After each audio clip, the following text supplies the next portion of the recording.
¿Sabías que la humildad y el servicio a los demás son cualidades fundamentales que nos ayudan a mantener una actitud de respeto y empatía hacia los demás?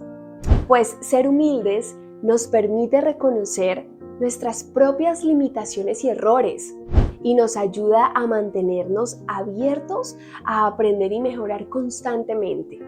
Nos ayudan a cultivar relaciones más saludables y significativas y nos permiten contribuir de manera positiva al bienestar de la sociedad en general.